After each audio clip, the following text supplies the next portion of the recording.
تو 40 سال تک حضور علیہ السلام نے اپنی نبوت کا اعلان نہیں کیا. 40 سال کی عمر میں جب حضور نے اعلان نبوت کیا تو مکے کے لوگوں نے پھر حضور کی بھی مخالفت کی. حضور کا سگا چچا تھا ابو لہب. بعض روایتوں میں حضور کے 11 چچے تھے، بعد میں 12 13 بھی روایتیں ہیں کہ حضور کے 11-12 چچوں میں سے 2 چچا جو تھے انہوں نے اسلام قبول کیا تھا. سید الشہداء حضرت امیر حمزہ نے اور حضرت عباس رضی اللہ تعالیٰ عنہ، ان دو نے کلمہ پڑھا تھا. ابو لہب حضور علیہ السلام کا سگا چچا تھا. وہ اور اس کی بیوی حضور علیہ السلام سے سخت نفرت کرتے تھے. حالانکہ اس کی بیوی جو تھی وہ مکے کے بہت بڑے سردار رئیس کی بیوی تھی اور مکے کے بہت بڑے سردار اور رئیس کی بیٹی بھی تھی. وہ خود جنگل میں جاتی، سر کے اوپر لکڑیوں کا کانٹوں کا گٹھا لے کر آتی. حضور علیہ السلام جس راستے سے گزرتے اس راستے میں کانٹے بچھاتی تھی. اتنا بغض تھا. حالانکہ وہ اپنی کسی نوکرانی سے بھی کام کروا سکتی تھی لیکن خود کرتی تھی. کیوں کہ اس کو دل کے اندر حضور کا بغض تھا، دشمن تھی حضور کی. اتنے ظلم و ستم ہوئے. شین حرم میں حضور علیہ السلام نماز پڑھ رہے ہوتے تو کافر اونٹ کی اوجری اٹھا کے لاتے اور حضور سجدے میں ہوتے تو حضور کے اوپر آ کے رکھ دیتے. حضور علیہ السلام طائف میں جاتے ہیں تو اوباش لڑکے حضور کے پیچھے لگا دیے جاتے. حضور کو اتنے پتھر مارتے کہ حضور علیہ السلام کے سر مبارک سے جسم سے خون بہتا ہوا حضور کے مبارک قدموں تک آ جاتا. حضور کے صحابہ کو تپتی ہوئی ریتوں پر اور جلتے ہوئے کوئلوں کے اوپر لٹایا جاتا. یہ کوئی کہانیاں نہیں ہے، قصے نہیں ہیں، فرضی باتیں نہیں سنا رہا کہ آپ سمجھے پتہ نہیں کیڑی مخلوق کی گلاں سنا دینے پہ مولوی صاحب. یہ ہوا تھا، واقعی ہوا تھا. صحابہ کرام کو باندھ کر اور دور سے نشانے باندھ کے ان کے اوپر نیزے مارے جاتے تھے. تلواروں کی نوکیں جو ہیں وہ صحابہ کرام کے جسموں پر ماری جاتی تھی. صحابہ کرام کے جسم نہیں تھے، لوہے کے جسم تھے. ان کے بھی اسی طرح ہمارے طرح کے جسم تھے. ان کے رگوں کے اندر بھی خون گردش کرتا تھا. وہ بھی ہماری طرح کھاتے پیتے تھے. وہ کوئی اور مخلوق نہیں تھے. ان کی بھی زبانوں میں ذائقے تھے. ان کو بھی تکلیفیں محسوس ہوتی تھی. لیکن صرف اس دین کے لیے، اسلام کی سربلندی کے لیے، کلمہ توحید کے لیے ان لوگوں نے قربانیاں دی. آج ہمیں تو گھر بیٹھے بٹھائے دین مل گیا. پیدا ہوئے تو اذان کی آواز کلمات ہمارے کانوں میں آیا، اللہ اکبر اللہ اکبر.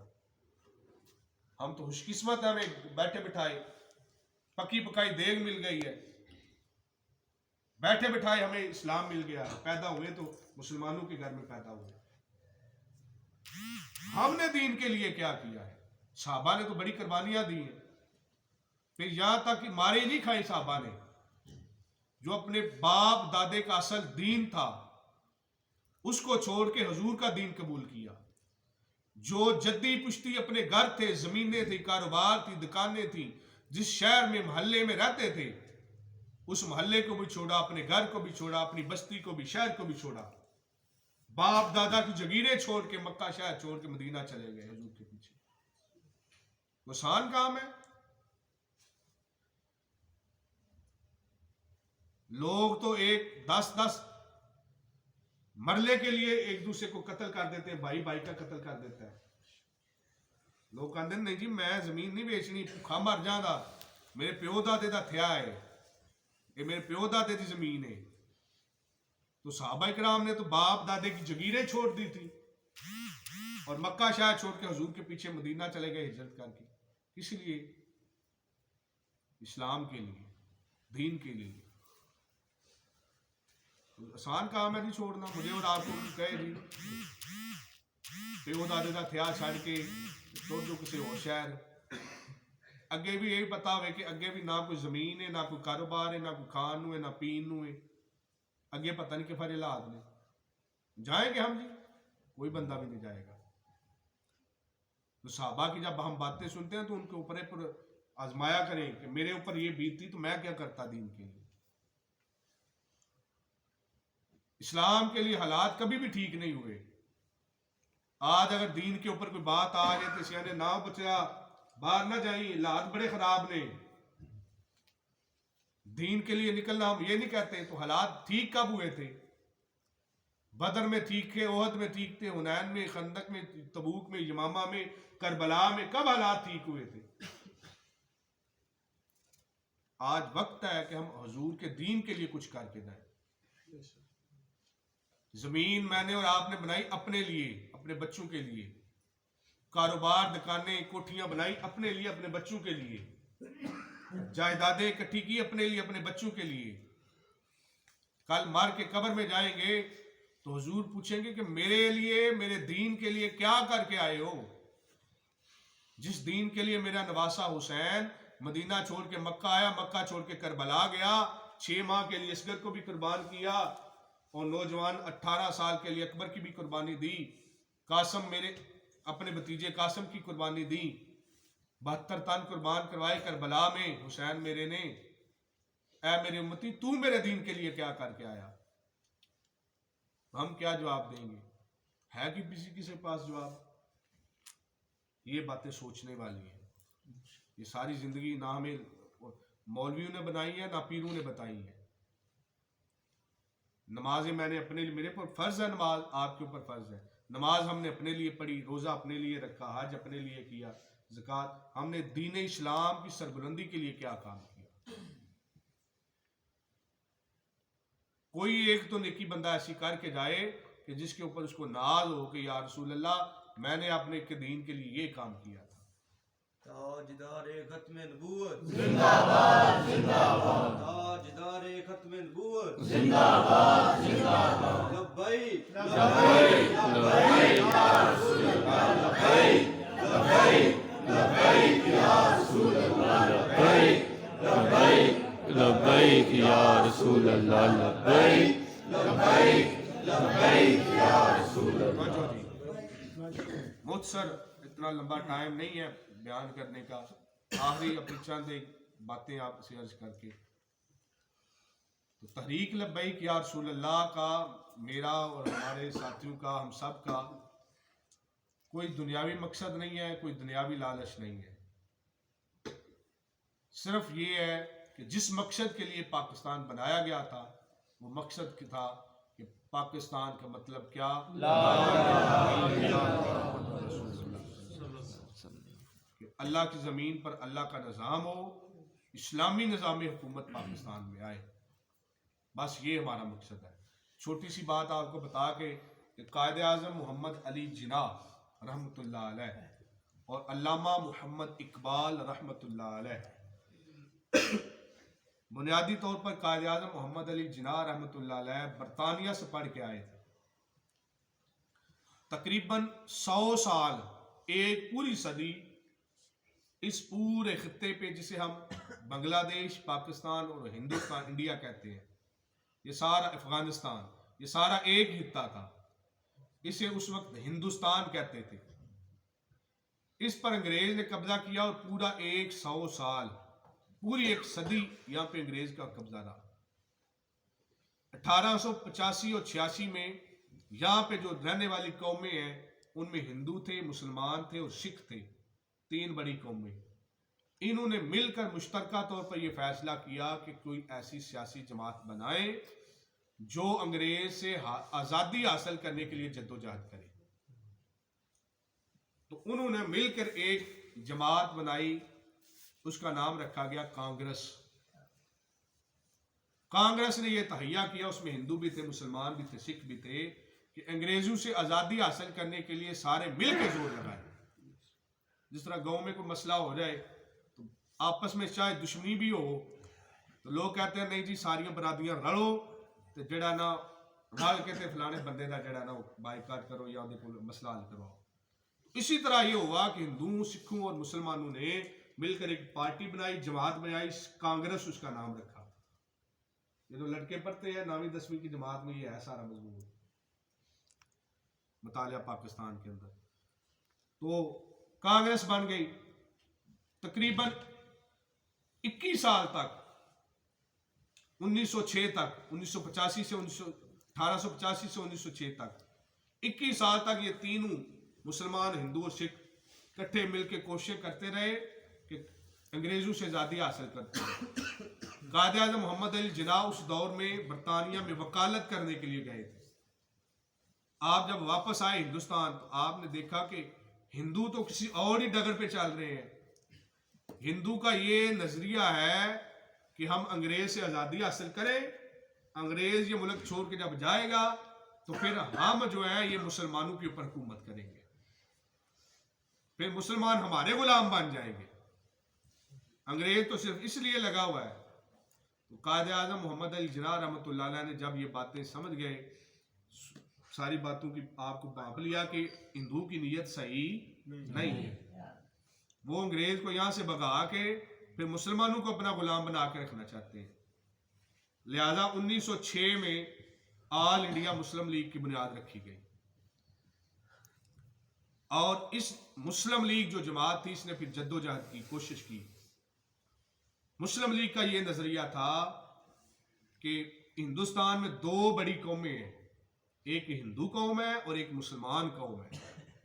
कायद आज़म अल्लामा इकबाल ने यह नजरिया पेश किया। इससे पहले आला हजरत इमाम अहले सुन्नत शाह इमाम अहमद रजा खान रहमतुल्लाह अलैह ने 1990 से 95 के दरमियान सबसे पहले दो कौमी नजरिया इमाम अहमद रजा ने पेश किया था 1890 से 95 के दरमियान कि हिंदू अलहदा कौम है, मुसलमान अलहदा कौम है।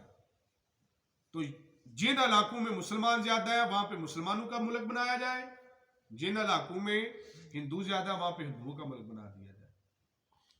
ये मैं आपको इस बात का जवाब की तरफ आने लगा हूं। जो लोग कहते हैं ना मौलवी सियासत करते पे दीन दे नां ते, ये मौलवी वक्री शह है तो सियासत कलमा हो रहे तो सियासत, ये इसका जवाब तुहानू दे लगा वा कि दीन ते सियासत वखरे वखरे नहीं, हुकूमत ते दीन वखरा नहीं। हजरत अबू बकर सदीक ने भी हुकूमत की जी, हजरत उमर ने, हजरत उस्मान ने, हजरत मौला अली ने, इमाम हसन ने, हजरत मीर माविया ने। मुसलमान कुरान दे विच अल्लाह के नबी सुलेमान अलैहिस्सलाम ने भी बादशाह, आप भी बादशाह बने, हजरत दाऊद अलैहिस्सलाम भी बादशाह बने, मौजूद है जी कुरान दे विच मौजूद है। जो अल्लाह के नबियां ने हुकूमतां कीतियां ने। अज अगर असी इस्लाम के नाम से हुकूमत करिए, आज क्यों वखरी हो गई, दीन वखरी ते सियासत वखरी। डॉक्टर इकबाल ने कहा था दीन जुदा हो सियासत तो रह जाती है चंगेजी। ठीक है जी। कायद आज़म रहमतुल्लाह अलैह ने फरमाया कि जिन इलाकों में मुसलमान ज्यादा है वहां पर मुसलमानों का मुल्क बनाया जाए, जिन इलाकों में हिंदू ज्यादा वहां पर हिंदू। 1937 में अंग्रेज ने वोट करवाए, 1937 में, और ये इन जो इलेक्शन ये हुए थे ये 2 साल में सूबाई और कौमी असम्बलियों के वोट हुए 1937 से लेकर 1939 तक। तो इसमें कांग्रेस जीत गई, हिंदुआनी पार्टी जीत गई। फिर दोबारा कायद आज़म रहमतुल्लाह अलैह की जद्दोजहद और कोशिश से 1944 और 1945 में दोबारा वोट हुए, और ये वोट इस बात के थे कि वोट कराओ कि अंग्रेज जो इतू छड़ के जाए हिंदुस्तान ते 2 मुल्क बनाए कि एक ही मुल्क होना चाहिए।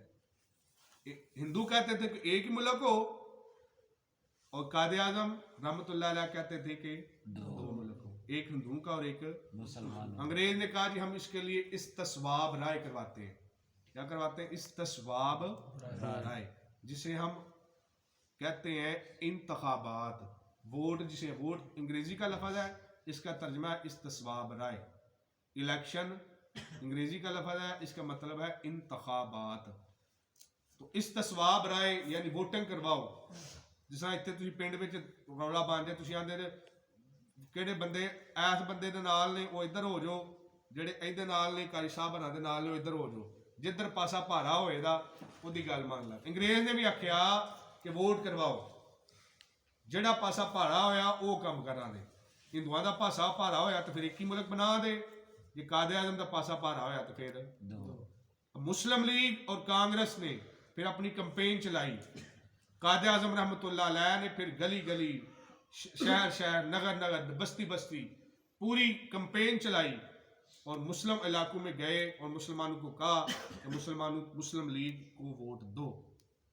उस वक्त जो नारा लगा था ना, जो आज हम लगाते हैं ना, आया आया दीन आया। तो कायदे आजम रहमतुल्लाह अलैह ने वही नारा लगाया था, बट के रहेगा हिंदुस्तान, बन के रहेगा पाकिस्तान। पाकिस्तान का मतलब क्या? ला इलाहा इल्लल्लाह मुहम्मदुर रसूलुल्लाह। कलमा बुनियाद बनाया, कलमे का नारा लाया वोटां च कायदे आजम ने, फिर पाकिस्तान बनया। कलमे की बुनियाद पर कायदे आजम ने सियासत की तो पाकिस्तान बना। कायदे आजम रहमतुल्लाह अलैह कल्ले नहीं हट गए, पीर जमात अली शाह रहमतुल्लाह अलैह ने कायदे आजम का साथ दिता सी। पीर रहमान की शरीफ ने, बड़े बड़े पीर ते गद्दी नशीन जड़े ने, उस वक्त भी पीरा मुरीदी है, लेकिन जी ते चवल पीरी मुरीदी है ना, पीर जेबां भरते ने जाके ढिड लंबे करके सौ रहिंदे ने, कोई पता नहीं होता मरीदा का की है साडा की है। ये पीर मुरीदी नहीं थी उस वक्त। उस वक्त के पीर जो थे वो बाअमल थे और अपने मुरीदों की तरबियत करते थे, खुद भी नमाजी थे, मुरीद भी नमाजें पढ़ते थे। तो उस वक्त जो बड़े बड़े गद्दी नशीन थे और पीर थे और उलमाए इकराम थे, उन्होंने कायदे आजम रहमतुल्लाह अलैह का साथ दिया और जगह जगह जाकर कैंपेन की, शहरों में, बस्तियों में, महलों में कायदे आजम रहमतुल्लाह अलैह ने दौरे किए और वोट इलेक्शन के लिए लड़े। और गली गली, बस्ती बस्ती, नगर नगर नारे ये था कि पाकिस्तान का मतलब क्या? ला इलाहा इल्लल्लाह। वो कायदे आजम रहमतुल्लाह अलैह का साथ उलमा ने दिया, मौलवियों ने दिया, तब पाकिस्तान जाके बना था। कायदे आजम रहमतुल्लाह अलैह 47 में पाकिस्तान बना, तो 1 साल 1.5 साल बाद कायदे आजम रहमतुल्लाह अलैह दुनिया से चले गए। कायदे आजम से किसी ने पूछा था सवाल कि कायदे आजम साहब, मोहम्मद अली जिन्ना साहब, तुसी पाकिस्तान ते बनांदे हो पे, पाकिस्तान ते बना लिया जे, लेकिन कोई भी मुल्क, कोई भी रियासत कानून तो बगैर चलदी, कानून ना होए तो उत्थे जंगल दा कानून हो जाता है। ते कानून बनाने वास्ते ते कई सदियां लग जांदियां ने मुल्कां दा कानून बनाने वास्ते, तुहां की बनाया है? तो कायदे आजम रहमतुल्लाह अलैह ने फरमाया था कि हमारा कानून हमारे मोहम्मद अरबी 1400 साल पहले मदीने यहाँ पे पाकिस्तान में वो कानून चलेगा जो हमारे आका 1400 साल पहले कुरान और हदीस का देकर गए। ये कायदे आजम की सोच थी। अगर कायदे आजम 10 साल भी जिंदा रहते तो पाकिस्तान के अंदर इस्लामी निज़ाम हुकूमत मुकम्मल तौर पर होना था, क्योंकि जद्दोजहद ये थी। मैं बुनियादी चीज तो सुना रही है कि मकसद ये सी कि असी मुल्क हासिल करिए, उत्थे इस्लाम के मुताबिक मुसलमान जिंदगी गुजारा। तुसी नेट ते टीवी ते देखते हो, अब हिंदुस्तान में जो इंडिया में अंदर मुसलमान है, कितना जुल्म सितम हो रहा है। हमारी बहनों बेटियों को वहां पे निकाब भी नहीं पहनने दिया जा रहा, उनके निकाब उतारे जा रहे हैं। अगर पाकिस्तान ना बनता तो आज जिस तरह पहले हम अंग्रेज के गुलाम थे, तो आज हमने हिंदू के गुलाम होना था। पाकिस्तान अल्लाह का बहुत बड़ी नेमत है, अल्लाह की रहमत है। अल्लाह ने हमें आज़ाद मुल्क दिया, आज़ादी से अजाने देते हैं, आज़ादी से कलमा पढ़ते हैं, इस्लाम की तबलीग करते हैं, अल्लाह उसके रसूल का नाम लेते हैं। हमारे ऊपर इस तरह कोई पाबंदी नहीं है, तो ये अल्लाह का फजल है। ये कायदे आजम रहमतुल्लाह अलैह और पीर जमात अली शाह साहब रहमतुल्लाह अलैह, सैयद नईमुद्दीन मुरादबादी रहमतुल्लाह अलैह, शाह नूरानी सिद्दीकी रहमतुल्लाह अलैह के वालिद गिरामी और हमारे बुजुर्गों अल्लामा इकबाल रहमतुल्लाह अलैह, ये उनकी मेहनत जद्दोजहद का समरा है कि अल्लाह ने हमें आज़ाद मुल्क दिया।